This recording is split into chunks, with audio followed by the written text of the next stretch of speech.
नमस्कार प्यारे विद्यार्थियों, आप सभी को पता है कि राजस्थान के अंदर लगभग 2 साल बाद वापस राजस्थान में सीईटी का एग्जाम होने जा रहा है। और इस सीईटी के अंदर राजस्थान में कम से कम 25 से 30 भर्तियां हैं वो शामिल कर रखी हैं। पर आप सबको पता है कि इस सीईटी में बहुत ज़्यादा बदलाव भी हुआ इस बार। नेगेटिव मार्किंग और आलोक राज जी के जो ट्विटर पर आप देख रहे हैं, लगातार वो कह रहे हैं कि इस बार हम बहुत कम विद्यार्थियों को पास करेंगे। यानी कि पेपर का स्टैंडर्ड है वो कहीं न कहीं हाई लेवल का रहने वाला है या फिर बदलने वाला है।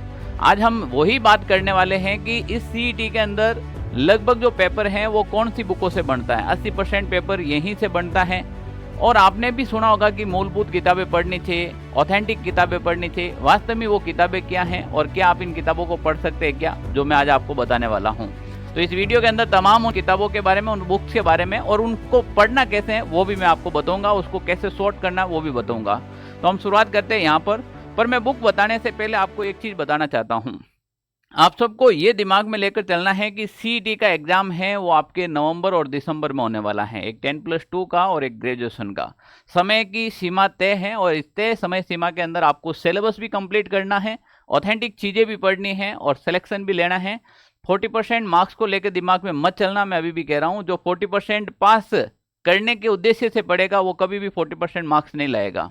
आप हमेशा टॉप करने के लिए पढ़े, तब आप जाकर 40% 50% मार्क्स लेकर आएंगे। तो आपके सामने इस बार जो एग्ज़ाम है, तो आवेदन आपके जुलाई के अंदर हो जाएंगे और यहाँ पर एग्ज़ाम है वो आपके नवंबर दिसंबर के अंदर दोनों एग्ज़ाम हो जाएंगे। 18 लाख अभ्यर्थियों की वैधता फरवरी 2026 में समाप्त हो गई।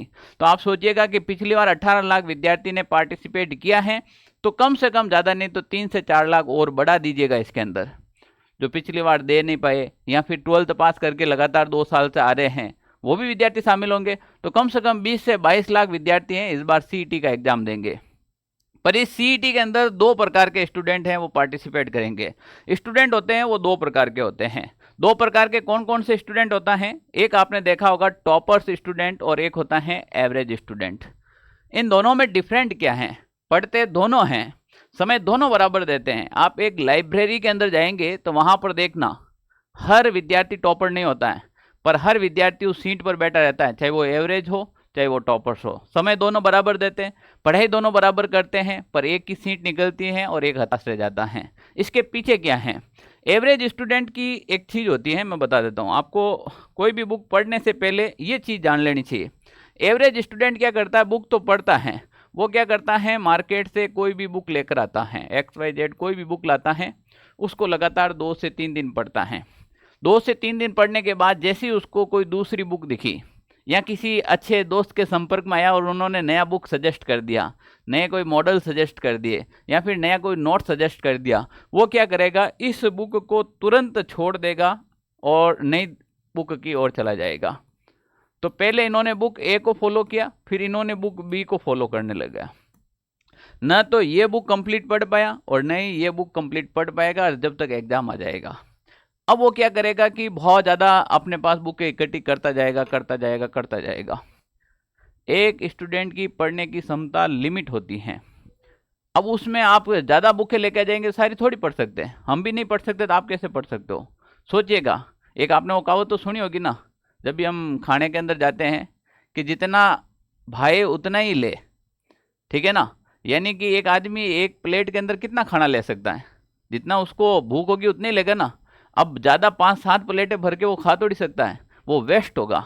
तो यहाँ पर अगर आप बुक ए के बाद बुक बी विकल्प रखते हैं, बुक सी विकल्प रखते हैं, तो ये सारा का सारा मटेरियल आपके वेस्ट में जाएगा, न तो आपको सिलेक्शन दिलाएगा और न ही आपकी मेमोरीज को स्ट्रॉन्ग करेगा। तो यहाँ पर आपको लिमिटेड बुकें लेनी है और ये काम करता है एक टॉपर्स। टॉपर्स हमेशा क्या करता है? टॉपर्स जब भी पढ़ने बैठता है कि मैं सीईटी का एग्जाम देने जा रहा हूँ, वो देखता है कि मैं सीईटी का एग्जाम देने जा रहा हूँ, तो उनके लिए वो 4 से 5 बुक होती हैं, उनको पहले ही सजेस्ट कर लेता है कि मुझे यही बुक पढ़नी है। चाहे वो किसी सेलेक्टेड इंसान से सलाह लेता है या फिर वो अपने गुरुजनों से सलाह लेता है या फिर अपने ऐसे दोस्त जो पढ़ाई में स्मार्ट हो, होशियार हो, उनसे सलाह लेगा कि मुझे अच्छी बुक बता दो। 4 से 5 बुक लेगा और वो लगातार उसी को फॉलो करेगा जब तक एग्जाम होगा। अब वो क्या करते हैं कि इस एक बुक को सिलेबस के बाद भी 3-4 बार अगर रीड आउट कर लेता है तो उसका स्कोर है वो अच्छा होने लग जाता है और वो दिशा कम भटकता है। इसीलिए हमेशा जो टॉपर्स स्टूडेंट होता है उसके पास देखना मटेरियल लिमिटेड होता है, इर्द गिर्द के नोट्स नहीं होते हैं, सोशल मीडिया के नोट्स बहुत कम होते हैं उनके पास में। आज मैं कुछ ऐसी बुकें की बात करने जा रहा हूँ जो मूलभूत किताबों के अंदर आती हैं, जहाँ से पेपर बनता है। फिलहाल जो आपके पेपर बन रहा है वो सारी चीज़ें अगर अपन बात करें, देखो अगर आपको इस बार सीईटी एग्ज़ाम देना है तो ये सारी भर्तियों के अंदर आप शामिल हो पाओगे। अगर सीईटी अगर इस बार पास नहीं कर पाए तो पहले यहाँ से आउट हो जाएंगे, बुकें कुछ भी काम नहीं आएगी। आपके पास ये होना चाहिए भी छात्रावास अधीक्षक की, लिपि ग्रेड सेकंड, कनिष्ठ सहायक, लिपि ग्रेड, जमादार, कांस्टेबल, ये सारी वैकेंसी इस बार सीईटी में। और इन सब के लिए आपको क्या करना पड़ेगा, जितनी भी जो ग्रेजुएशन लेवल और 10+2 लेवल के अंदर, ये स्नातक की हैं, पर्यवेक्षक की हैं, उप जेलर की हैं, छात्रावास अधीक्षक ग्रेड सेकंड की है, पटवारी की है, ठीक है ना। इन सारी भर्तियों के अंदर शामिल होने के लिए आज का बदलता हुआ पैटर्न आपको समझना पड़ेगा, और ये पैटर्न सबसे पहले सीईटी के अंदर लागू होगा। अभी हाल ही के अंदर आपने देखा है आरएसएसबी और आरपीएससी पेपर पैटर्न में बहुत ज़्यादा बदलाव हुआ। पेपर पैटर्न में बदलाव क्या हुआ है, ज़्यादातर प्रश्न आ रहे हैं मिलान करने वाले, ज़्यादातर प्रश्न आ रहे हैं सत्य असत्य के प्रश्न आ रहे हैं, ज़्यादातर प्रश्न आपने देखा है अभिकथन ए कारण आर के प्रश्न आ रहे हैं।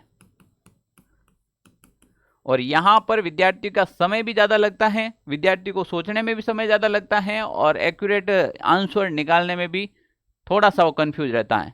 अगर इन चीज़ों की आप प्रैक्टिस करेंगे, और ये प्रश्न है लेंथी जिसमें समय भी थोड़ा ज़्यादा लगता है, और अभी हाल ही के समय आपके पास कोई बुक पड़ी है और उसके हिसाब से आप ये सारे प्रश्न फॉलो करते हैं, तो आप बिल्कुल सही दिशा के अंदर जा रहे हैं।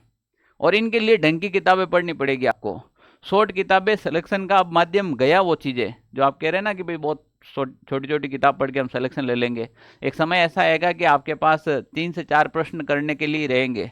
तो यहाँ पर अपन क्या बात करते हैं, मूलभूत किताबों की ओर चलते हैं। मूलभूत किताबों में जैसे मैं कुछ बात करता हूँ, राजस्थान का इतिहास एवं संस्कृति विरासत की बात करें तो डॉक्टर हुकमचंद जैन, डॉक्टर नारायण लाल माली की बुक आती है। राज व्यवस्था की बात करें तो लक्ष्मी नारायण की बुक आती है। राजस्थान का भूगोल है, हरिमोहन सक्सेना की बुक आती है। राजस्थान की संस्कृति और परंपरा एक जयसिंह नीरज की बुक आती है। राजस्थान प्रशासनिक एवं राजनीतिक व्यवस्था है, वो जनक सिंह मीणा की बुक आती हैं। और ये वो बुकें हैं जिसे आप न्यायालय में चुनौती दे सकते हैं। और जहाँ पर एग्जामिनर एग्जाम बनाता है तो वो कोई मार्केट की पब्लिकेशन लेके नहीं बैठता, मैं अभी आपको बता देता हूँ। वो या तो माध्यमिक शिक्षा बोर्ड की जो भी बुकें आती हैं, साथ में कोई यूनिवर्सिटी की जो ढंग की बुकें आती हैं, और उनके साथ में जो हिंदी ग्रंथ अकादमी की बुकें आती हैं, उनका एक लाइब्रेरी बन रखा होता है, वहाँ पे एक स्टोर बन रखा होता है। उनमें से जो उचित लगे वो बुक निकालता है, उनको रीड आउट करता है, पढ़ता है, फिर उनमें से 2 पेज को पढ़कर एक प्रश्न बनाता है वो, और फिर वो प्रश्न आप तक फेंकता है। तो ऐसे कोई नॉर्मल पेपर नहीं बनता है। अगर आप भारत की ओर जाएंगे तो अपन देख लीजिएगा, भारत कला का परिचय, अपन जो 11th की बुक आती है, भारत का इतिहास की बात कर लो, यहाँ पर भारत की राजव्यवस्था की बात कर लो, लक्ष्मीकांत की। साइंस के लिए आप हमेशा, मैं अभी भी कहता हूँ, एनसीईआरटी की जो भी बुक आती है, 9th क्लास की आती है, 8th क्लास की आती है, 10th क्लास की आती है, वो बुक हमेशा फॉलो कीजिएगा। आप करंट अफेयर्स के लिए सुजस सार को फॉलो कीजिएगा। हाल ही के अंदर 2025-26 के सारे प्रश्न सुजस सार से निकले हैं, क्योंकि यहाँ पर बताई जाती है गवर्नमेंट की योजना। अब आप कहेंगे सर इतनी सारी बुकें कहाँ से लाए? चलो 1 मिनट के लिए आपके पास पैसे भी हैं, नौकरी के लिए कौन कुछ नहीं कर सकता, सब कुछ कर सकता है, आप पैसे भी खर्च कर देंगे। सर मैं इतनी बुक लेकर भी आ जाऊंगा, फिर क्या मैं इतनी सारी बुकें पढ़ सकता हूँ क्या? अब वो क्षमता होनी चाहिए आपके अंदर। सर ये सुजस सार हमारे आसपास में नहीं मिलती है। चलो इसकी तो मैं समस्या खत्म कर देता हूँ आपके। सुजस सार की जो PDF है वो मैं अपने टेलीग्राम ग्रुप के अंदर डाल दूंगा, बिल्कुल फ्री ऑफ कॉस्ट, जिसका लिंक डिस्क्रिप्शन में डाल रखा है, आप ज्वाइन कर लेना, उसके कोई पैसे नहीं लगते हैं। ये इसकी हर महीने की सुजस सार है, वो PDF मैं आपको उपलब्ध करवा दूंगा टेलीग्राम ग्रुप में। रही बात की सर अब इन सारी बुकों को कैसे पढ़े, इन बुकों को आप पढ़ सकते हैं, पर आपके पास चाहिए समय, और दूसरी बात है आप भटकाव नहीं करते हैं तो इन बुकों को पढ़ सकते हैं। एक हाइलाइटर लेकर बैठना पड़ता है आपको, उसमें से ढंग की जो चीज़ें हैं उसके ऊपर हाईलाइट करना पड़ता है, फिर आपके खुद के शॉर्ट नोट्स बनाना पड़ता है। एक ये तरीका है। दूसरा तरीका ये है कि मार्केट के अंदर ऐसी कोई बुक आ रखी है जिसके अंदर स्रोत में ये लिख रखा है कि मैंने हुकमचंद जैन को फॉलो किया है, मैंने नारायण लाल माली को फॉलो किया है, मैंने एम लक्ष्मीकांत को फॉलो किया है, मैंने हरिमोहन सक्सेना को फॉलो किया है, या फिर मैंने जय सिंह नीरज को फॉलो किया है, या फिर मैंने जनक सिंह मीणा को फॉलो किया है। मुझे नहीं लगता है राजस्थान के अंदर मार्केट में अभी कोई बुक आ रही है उसमें ये स्रोत में डालते हैं, कि वो फॉलो करेंगे नहीं तो कैसे डालेंगे। हाँ, दूसरी बात, या फिर कोई टीचर पढ़ाता है आपको इनको सारों फॉलो करके, तो वो बेस्ट है। तो विकल्प हैं आपके पास दो, या तो मार्केट से जाओ ये सारी बुकें लेकर आओ और एक बार ढंग से पढ़ लो, ताकि आप आरएस लेवल का एग्जाम दो तो भी पीछे नहीं रहो। दूसरी बात, सीईटी के अंदर समय का है अभाव, सीईटी के अंदर समय कम है। अब समय कम है और इन कम समय के अंदर बुक्स कैसे पढ़े, तो बुक्स को पढ़ने के दो तरीके मैं आपको बताया। पहले एक तरीका है, आप है ना नोट्स बनाओ आपके खुद के, और नोट्स बनाने का एक ही तरीका है, हाइलाइटर लेकर बैठो, 8 वाइट पेज लेकर बैठो और खुद ही पढ़ो, दिन के 10-10 12-12 घंटा पढ़ो। या फिर दूसरी, मार्केट के अंदर ऐसी कोई बुक है जिसके अंदर ये मूलभूत किताबों के सोर्स तो दे रखे हैं कि भाई हमने इन सारी बुकों को इसमें शामिल किया है, तो वो बुक आप ला सकते हैं निश्चित रूप से, कोई भी पब्लिकेशन की हो। दूसरी बात, ये दोनों अगर नहीं कर पाते हो तो तीसरा ऑप्शन आपके पास बचता है, कोई ढंग का टीचर है, कोई ढंग का सर है, उसको आप फॉलो कर लीजिएगा। जैसे मैं अपनी बात करता हूँ, मैं जब भी पढ़ाता हूँ हमारा रिजल्ट पॉजिटिव क्यों रहता है हर बार, देखिएगा आप, जितनी बार भी हम पढ़ाते हैं एग्जाम में प्रश्न क्यों आते हैं, क्योंकि हम इन बुकों को पढ़ रखा है। मैं आज से नहीं, पिछले 10-15 साल से इन बुकों को पढ़ रहा हूँ और लगातार पढ़ रहा हूँ। तो वो जो सारी चीज़ें पढ़ रखी है ना, तो हम जो भी टीचर्स जो पढ़ाते हैं वो सारी की सारी चीज़ें इन्हीं बुकों से पढ़कर आपको पढ़ाते हैं। एक वो स्टूडेंट ये चाहता है कि सर मैं इतनी बुकें नहीं पढ़ पाता हूँ, समय का अभाव है मेरे पास और मैं 7-8 घंटे पढ़ पाता हूँ, तो 7-8 घंटे लगातार आप कम से कम 1.5 साल पढ़े तब ये बुकें कंप्लीट होती है।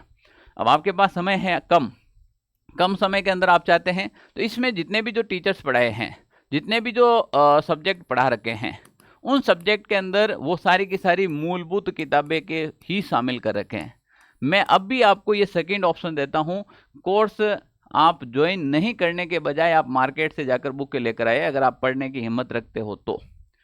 और आप चाहते हैं कि नहीं शॉर्ट समय के अंदर में सिलेक्शन लेना है एक बार, फिर बाद में देखेंगे बुकों का मैटर, एक बार सीईटी को निकालना है, तो आपके पास ये बेस्ट विकल्प है कि आप इसको ज्वाइन करके सारे के सारे चीज़। अब मैं क्यों कहता हूँ, मैं यहाँ पर क्यों कहता हूँ, यहाँ पर मैं एक छोटा सा एग्जाम्पल देता हूँ।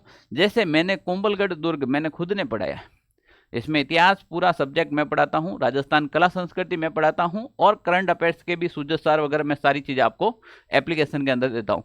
यहाँ पर देखिएगा, आपको ना तो बुक में इतना मैटर मिलेगा, नहीं कोई टीचर ने पढ़ाया होगा, क्योंकि अभी हाल ही के पेटेंट को देखे, ये कुंभलगढ़ दुर्ग के बारे में, इसका निर्माण कब हुआ, कहाँ हुआ, कैसे हुआ, कवियों ने क्या किया, किस श्रेणी के अंदर आता है, फिर ये इनके संबंधित पहाड़ियाँ हैं।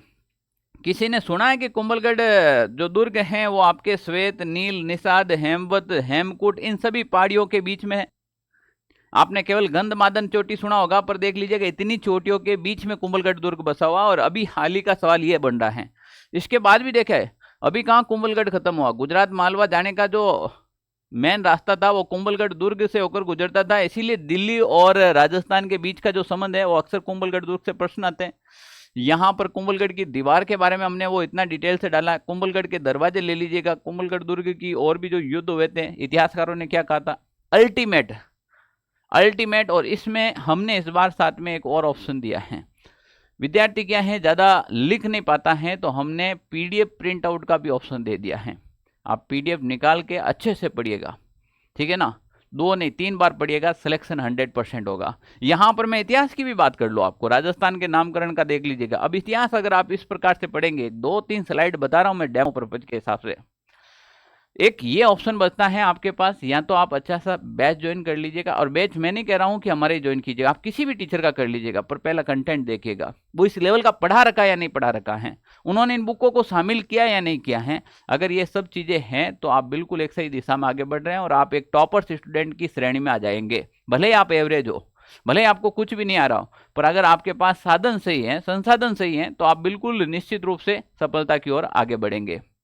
तो प्यारे विद्यार्थियों, उम्मीद करता हूं आपको अच्छा लगा होगा। इस बैच को ज्वाइन करने के लिए हमारे टेलीग्राम ग्रुप को ज्वाइन कर सकते हैं, या एप्लीकेशन से ऐप डाउनलोड करना पड़ेगा ऑनलाइन साथी, या फिर ये ऑफिस के नंबर दे रखे हैं 92 16 77 71 62। सीईटी से रिलेटेड कोई भी इंफॉर्मेशन या फिर कोई भी आपको डाउट है तो आप बिल्कुल यहाँ पर संपर्क कर सकते हैं। और आप CET 10+2 की करें या फिर ग्रेजुएशन की करें हैं, या फिर आपकी कोई समस्या है तो हमें ज़रूर कमेंट कीजिएगा। Okay, thank you, all the best, जय हिंद साथियों।